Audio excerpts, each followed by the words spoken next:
Madame, Monsieur, bonjour et bienvenue sur nos Media News. Le président du Conseil constitutionnel, Mourad Medelsi, a exprimé samedi à Alger son souhait de voir la nouvelle constitution consolider davantage la démocratie. La révision de la Constitution est d'une importance capitale pour la nation algérienne et lorsque le Conseil constitutionnel sera saisi du projet, il l'examinera minutieusement, a déclaré M. Medelsi à l'APS en marge d'une activité sectorielle avec le ministre de l'Habitat.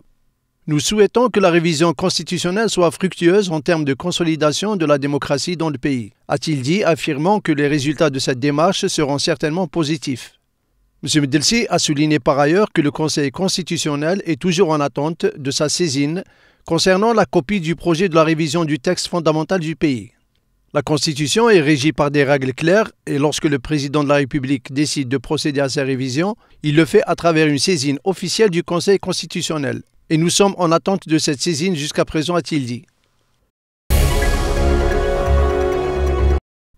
Le ministre du Commerce Amara Benyounès et son homologue chinois Gao Cheng ont plaidé vendredi à Alger lors des travaux de la 7e session de la Commission mixte économique algéro-chinoise pour un partenariat économique stratégique entre l'Algérie et la Chine, basé sur une politique d'investissement avantageuse pour les deux parties. M. Benyounès a estimé que plusieurs opportunités s'offrent aux deux pays pour développer encore plus leurs échanges économiques afin de les hisser au niveau des relations politiques qui se caractérisent par leur excellence. Pour ce qui est des relations commerciales algéro-chinoises, rappelle le ministre, la Chine était le premier fournisseur de l'Algérie en 2014 avec ses 8,2 milliards de dollars et son 10e client, 1,8 milliard de dollars avec un volume global des échanges en évolution constante. En effet, les échanges commerciaux sont passés de 200 millions de dollars en 2000 à 10 milliards de dollars en 2014, faisant ressortir un avantage substantiel au profit de la partie chinoise. Environ 790 entreprises chinoises sont présentes en Algérie, activant notamment dans le bâtiment et travaux publics, ainsi que l'import-export. Différents projets, notamment dans le bâtiment, sont confiés à des entreprises chinoises, dont la Grande Mosquée d'Alger, l'Opéra d'Alger et des projets de logement. Malgré ce constat positif, M. Benyounès a estimé que cette session devra consacrer une étape plus importante dans les relations économiques pour propulser les échanges économiques et commerciaux à un niveau supérieur, reflétant le partenariat stratégique conclu entre les deux États. Il a rappelé dans ce sens que ce partenariat, le premier du genre que la Chine a établi avec un pays arabe, est encadré par la déclaration politique signée le 25 mai 2014 par les deux présidents et mise en œuvre à travers le plan quinquennal de coopération stratégique globale 2014-2018 signé en juin 2014 à Pékin. Par ailleurs, le ministre chinois du Commerce a souligné que cette rencontre constituait une nouvelle ère de coopération économique entre la Chine et l'Algérie. Nous nous sommes entendus pour élargir notre coopération dans l'investissement, l'industrie, le bâtiment, les infrastructures, les finances, l'agriculture et dans les nouvelles technologies, a-t-il déclaré à la presse. Les questions traitées à l'occasion de la tenue de cette session ont été sanctionnées par la signature d'un procès-verbal et verront le début de leur concrétisation lors d'une prochaine visite du Premier ministre Abdelmalek Sellal à Pékin fin avril.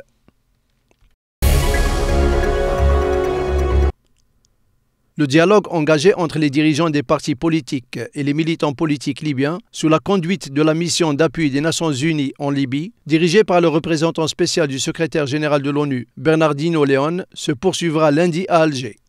Selon les Nations Unies, cette réunion focalisera sur la formation d'un gouvernement national uni ainsi que sur les arrangements sécuritaires. Alger avait abrité les 10 et 11 mars dernier l'entame de ce dialogue entre les leaders politiques libyens durant laquelle les participants avaient rejeté toute forme d'ingérence étrangère et pris l'engagement de trouver une solution politique à la crise pour préserver la souveraineté de la Libye, son unité nationale et son intégrité territoriale. Ils avaient aussi condamné le terrorisme en Libye, notamment par les groupes Daesh, Ansar al-Sharia et Al-Qaïda. Par ailleurs, des élus libyens du Parlement reconnus par la communauté internationale seront la semaine prochaine à Washington dans le cadre des initiatives de paix de l'ONU pour discuter des avancées en faveur de la constitution d'un gouvernement d'unité nationale, a annoncé vendredi le département d'État. Dans le cadre de la sécurisation des frontières et de la lutte contre la contrebande et le crime organisé, des éléments des gardes-frontières relevant du secteur opérationnel de Tlemcen de la 2e région militaire et en coordination avec la gendarmerie nationale ont appréhendé hier 10 avril 2015 un narcotrafiquant et ont saisi 15,4 kg de kif traité et une quantité de carburant s'élevant à 4 635 litres destinés à la contrebande. Par ailleurs, et au niveau de la 4e région militaire, un détachement relevant du secteur opérationnel d'El-Oued a arrêté 3 narcotrafiquants et saisi 40 kg de kif traité, un véhicule tout-terrain, un microbus, un véhicule utilitaire et 600 litres de carburant.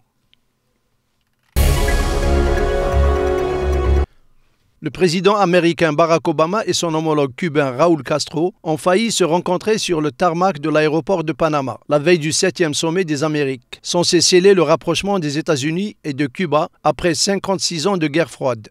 Selon la Maison-Blanche, les deux dirigeants doivent avoir eu une conversation en marge des réunions des 35 chefs d'État. Il s'agira du premier échange entre présidents des deux pays depuis 1956, soit 5 ans avant la rupture des relations diplomatiques entre les États-Unis et Cuba. Hormis pour de brèves rencontres informelles,